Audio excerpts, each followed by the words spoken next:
Hey guys, I'm back with another story time, and this time this one takes place in Centerpoint Public. We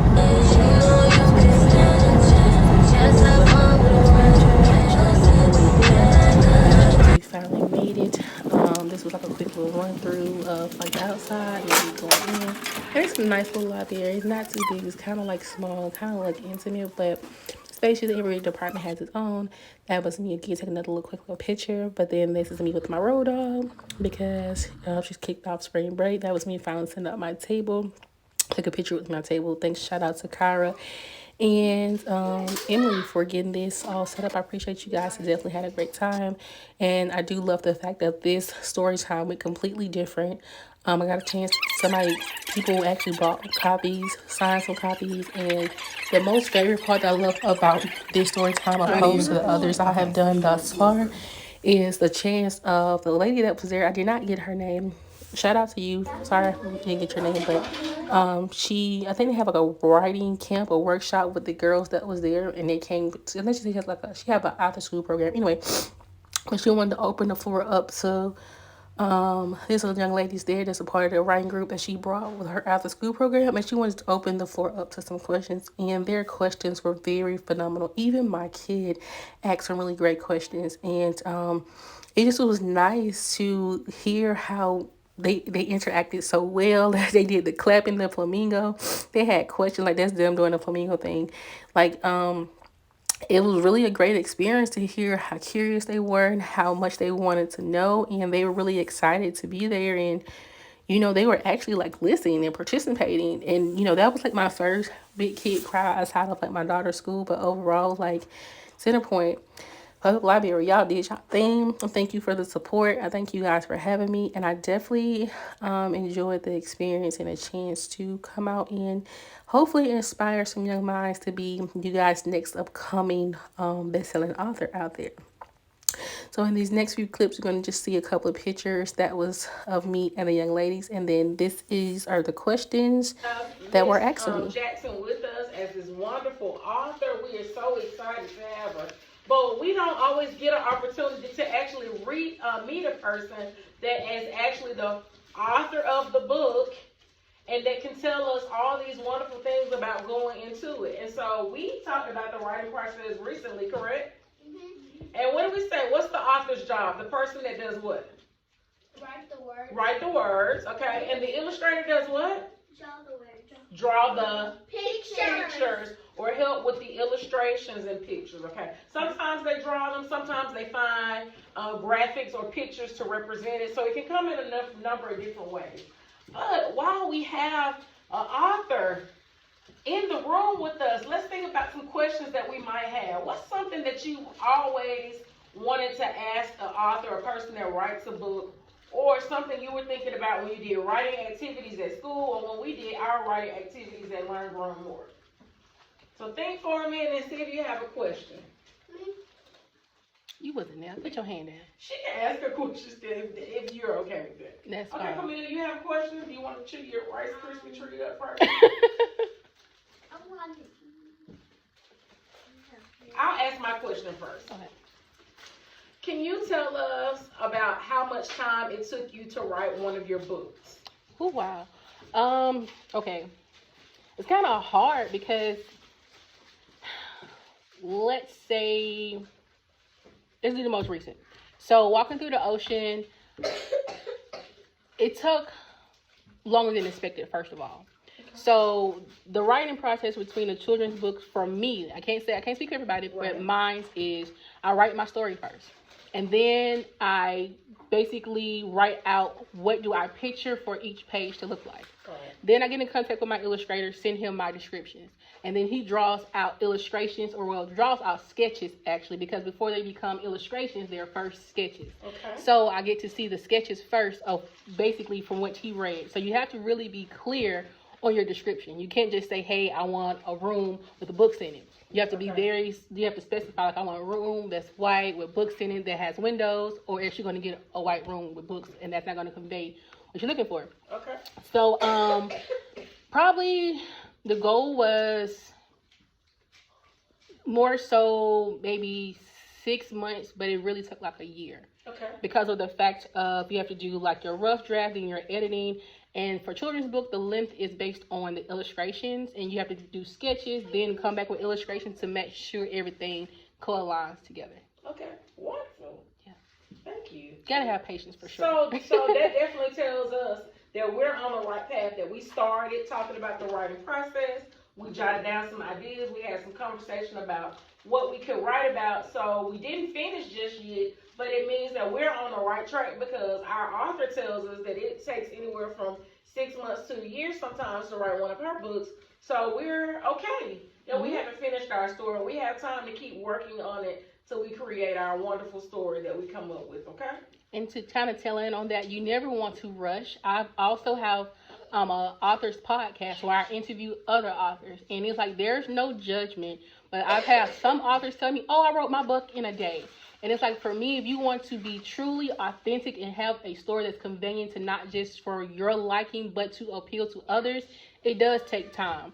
Because you might have if you feel the need that you write a story and you have to go back because you feel like I missed something, then that shows that you rushed through it because you did not take the time to actually get your full thought out or the full story across. And you don't want to be like, okay, well, I finished in 2 weeks. Now you're back 2 weeks later because you got to add something. Or you're like, 3 months. So it's like, take your time and don't rush it. That's wonderful. All right, you got your question now? All right. So, how do you write the word? How does she write the words? Like come up with the story? So kind of like paying attention to that's a really great question.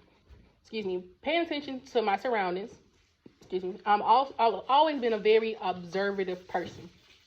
And like kids, you guys like learning, but you like learning kind of with some excitement to it. Stuff that makes sense. And like your minds are so beautiful that if you just bring certain stuff to your attention, you just like, I already knew that, but I just need to be reminded that I knew that. And so literally for Adventures with Leah Walking Through the Ocean, we literally went to an aquarium. And my daughter literally, this is kind of like factual and inspirational as well, but she loves water. And literally I wanted to take her somewhere. It was actually for her birthday. Her theme was baby shark, and I figured what better gift than a shark. I can't buy you a shark, but I can take you to see a shark. So it's like inspiration and kind of wanted to help others.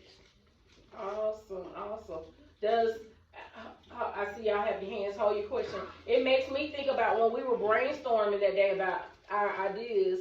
Some of you talked about you wanted to write about the time you went on a family trip, something you experienced at school, things of that nature. So like Miss Jackson, our author, is saying paying attention to your surroundings and thinking about your own personal life can be inspiration for your writing and for your book or your story that you're going to tell. So I love that so many of the things that we've already been talking about is just what our author has to say, and it connects the two together. It lets us know that you're on your way to being great authors as well. Aren't you excited? Yes, man. Trust me, great. We need, like, one day in Jesus' name, I am like speaking into this, and I'm going to have this great seminar because we are Black women, and we need more women authors. For me, I don't care about your race. I just want women to be more in the top front of society. We are the key to life, period. Yeah. So we create manuals. You think these are books, but in a sense, they're manuals because they're educational manuals. They're manuals of fun, manuals of like different avenues. And I really want you guys, like if you're working on stories or thinking about writing a book, see it through. Just try it. Even if you think it's silly, please see it through, because I literally had my first, well, not my first, probably like my second or third author expo last year, 2023. And the youngest author in the room was 8 years old. Awesome. 8. I have a picture with her. She's so cute. She was shy though, because it was like you in the room with like 35 other authors, and everybody's grown, some young, some old, but you're 8 years old. That was beautiful for her. And it was like to think like that can be you, to say that like be you. You could be 8, and I think writing a book, selling it, making money. You know, I'm gonna be honest with you. You might not make a lot, but you can. But You never know. It's a potential. It's potential, and for me, it's a great stamp on like our like being a woman. Because women, we're placed in young women, young ladies, we're placed in these small boxes of doing this and doing that, and it's like we're more than that box. I want you all young ladies to remember and keep in mind we're more than any box anybody tried to put us in. Okay. If you want to be an author, they tell you can be one thing. Nope, that's a lot. I'm telling you now. If you want to be an author and you want to be a doctor and you want to be a cook, you want to be a chef, Jesus' name, you could be anything God ordains you to do and to be. And you can do it all at one time. If He give you that strength to do it, you got it. Absolutely. Like, is there a certain type of thing that you have to use to make the cover? You saying like, is there a certain, like, what do you mean? Paper to make the cover? Is there a certain paper? Like maybe just talk to her about like what you tools and what instruments or what things you pull on to, I guess, or do your writing process, to gather your illustrations, to think about all those components for making the book. You said, okay, your thing is different from her because she said like what I like to make the cover. Yeah. Okay, so cover wise, I don't know what he used. Okay, I'm gonna be honest. I can't take credit for nobody else's work. I would never do that. But for the cover I gave him an idea. Remember I said earlier about you have to like go into detail with your description. So like in children's book, you and your illustrator are like this. You have to be. You can't be afraid to talk to them because this person is like nobody's in your head, so you have to get them to be in your head. So you have to describe to them using your words, what do you want your cover to look like? And I told him, hey, I want it to look like she's in the ocean. I think it's like a oxymoronic play on words to say like it's virtually impossible for you to walk in the ocean. So when you see the cover, it looks like she's walking through the ocean. And like that's an oxymoron. You can't physically walk through the ocean. Like they didn't even determine where the floor is of the ocean. But basically I had to like write up to him and say, hey, I want it to look like this, X, Y, and Z. And he sent me, I think, 3 or 4 sketches of saying, is this what you wanted? And I was like, no. Is that what you wanted? No. What about this? Closer. What about that? Yeah. So it's like a series of, like I said, that's why I say patience is key. So basically to answer your question, it took words to get there. And then his sketches to come together to make this. And then he sent back to say, now it's an illustration form. Does that work? That makes sense? That was a lot. I'm sorry. I have a question to add to that. Have you, in your writing process or just creating the book, have you ever sketched yourself? Like, here's what I'm thinking and let them kind of build from it? Or is it usually always just very descriptive imagery, words explaining to them what you want? So Colors at First Sight, which is my very first children's book, I tried that. I just knew in my mind there was no way this man was going to take what was in my head and make it come to life. So I decided to just draw it out a little bit, a little figurine, a little, what's it called, stick drawing. Yeah, I tried it. And I realized, that wasn't it. And I was like, I don't have the patience to sit and draw what I'm actually saying. And when I feel like currently words is my strong suit. So I was like, let me use my words. Okay. Excuse me. So Leah, what's your question about? Why do you like those books? That's a beautiful and a great question. I write books because first of all, they're my outlet and I want to help people. And I felt like the best way and most affordable way for me to help people is through my words. Yep. And I feel like I know for sure I can literally get my word and my point across for years to come all over the world. So it's like leaving a piece of me and helping people even when I'm not here. I love that question. Thank you. Yes, ma'am. When did you first start writing books? 2014. I did my first anthology. It was like a love story. An anthology is basically like a book with a collection of different short stories with different authors.